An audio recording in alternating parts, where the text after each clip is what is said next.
Okay, welcome to topic 7. This is the last week. Hooray, you made it. Okay, some advice because I just had another class finish last night. Don't wait until the last minute if you can avoid it. I try to keep Sundays for Sunday. So if you're having a panic attack on Sunday, that's okay. But I'm probably not going to get back to you till Monday morning. Try to get everything in. If you're running late, if you know you're going to run late, somebody already reached out to me about a potential hurricane, just be in touch with me. We can work it out. Ideally, everything's in by Sunday, but life does happen. If you need a few days extension, I'm going to grant you that.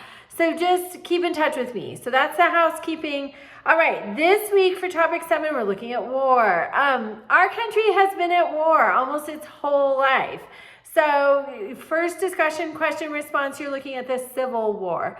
What was it like at home? And even though it was predominantly fought in the South, there were hardships experienced in the North. So you're looking at the Civil War at home. Then in the second discussion, you're looking at our post-World War II foreign policy that is largely governed by Truman's policy of containment of communism. And this is why you must be paying attention to the news. We have a presidential election this year. Pay attention. Make sure that your vote, learn as much as possible so that that vote of yours counts the way you want it to.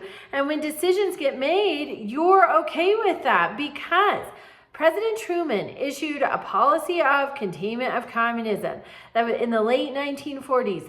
That is what drug us into the Korean War. President Truman was still the president, so that makes sense. But that is also what created some of our issues with Cuba. It's what drug us into Vietnam in the 60s, almost 20 years after Truman. These presidents, they're one person, they are powerful. And they can have policies that last for decades beyond their tenure as president. So vote responsibly. Watch the news. Watch more than one source. Watch a source that you agree with, that you think, yes, everything I'm getting from them is absolute truth.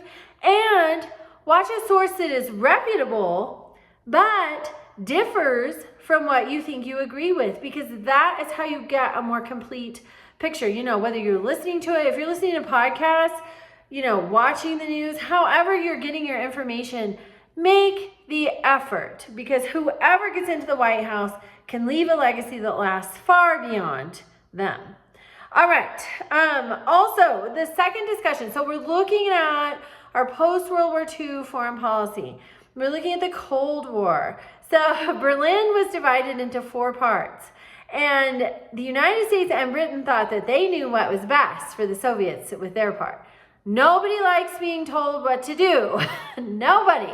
It is against our human nature. That ticked the Soviets off. They blockaded. So we see the miracle of the Berlin airlift, which was an amazing effort, a very sustained effort. It was just phenomenal, airlifting those supplies in. But also we see the Cuban Missile Crisis. But you can't view the Cuban Missile Crisis without having respect for the Bay of Pigs. The Eisenhower administration, when Fidel Castro came to power in, I think, 1958, it was the late 1950s, the Eisenhower administration, the CIA, in the Eisenhower administration hatched a plan to spur a revolution. They were going to take 1,400 Cuban exiles and have them start a Cuban revolution in their country. Castro knew about it. He anticipated them. He answered them with 20,000 troops. He beat them soundly. It was a disaster.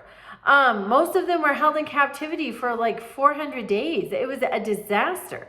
So we have that. We invade Cuba. So Nikita Khrushchev was the president of the USSR at the time. He was cozy with Castro. Hey, you don't want the US invading you? Let's put some nukes on your coast and let's point them at the US. Yeah, we'll not invade. So that's what led to the Cuban Missile Crisis. The Bay of Pigs really laid the groundwork for that. And so we need to be paying attention. And why do we want the Bay of Pigs? We want to contain communism, right? But also we wanted to defeat it. That's what Eisenhower was trying to do. Kennedy took the flak for it though, because it was executed 3 months into his presidency. But it was Eisenhower's plan. So then Kennedy is seen as a total failure for Eisenhower's plan. And then we have the Cuban Missile Crisis that Kennedy ultimately works out with Khrushchev, talking, just the two of them. They work it out, diplomacy, and Kennedy is seen as a foreign policy strength then. All right, also you have your America at War assignment and your quiz. Reach out to me with questions and have a great week.